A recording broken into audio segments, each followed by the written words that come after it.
Di tengah penderitaan kehidupan orang asli Papua, Prabowo malah merencanakan perkebunan sawit dengan jutaan hektar di Pulau Papua.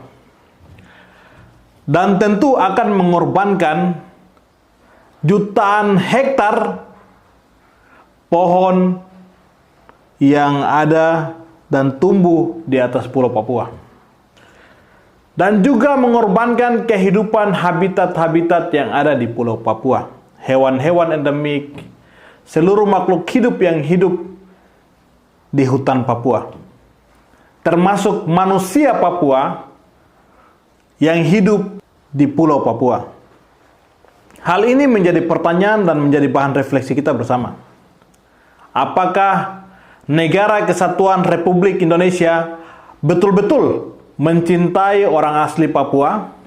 Ataukah Negara Kesatuan Republik Indonesia hanya memanfaatkan Pulau Papua untuk kepentingan ekonomi negara?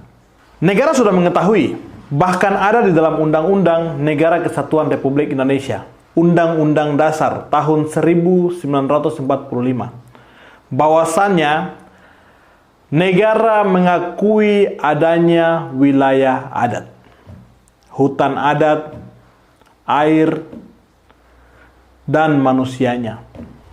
Namun hal ini entah negara melihat undang-undang itu atau tidak, ataukah negara membuat undang-undang hanya sebagai kiasan untuk melengkapi administrasi Negara Kesatuan Republik Indonesia sebagai kehidupan bernegara. Tentu ini menjadi pertanyaan dan menjadi bahan refleksi kita semua, seluruh rakyat Indonesia dari Sabang sampai ke Merauke, terlebih khusus orang asli Papua.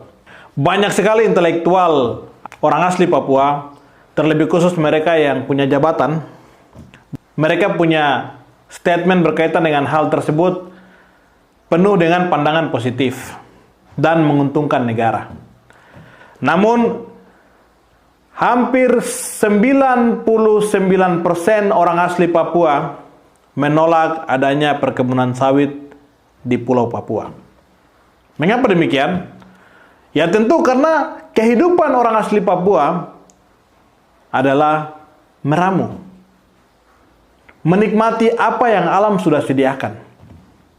Pohon sagu, ikan di laut, ikan di sungai, hewan-hewan yang kami bisa konsumsi yang ada di hutan. Kami hidup dengan hasil alam yang ada. Kami tidak butuh kelapa sawit, karena tentu kelapa sawit itu akan menguntungkan sekelompok orang. Investor, dan juga petinggi-petinggi negara yang ada. Lalu bagaimana dengan rakyat yang nanti dikorbankan ini? Apakah mereka bisa mendapatkan keuntungan? Tentu tidak. Karena bila mana itu terjadi, perkebunan sawit itu ada untuk kepentingan ekonomi negara, anggaran yang akan diberikan kepada rakyat melalui pemerintah.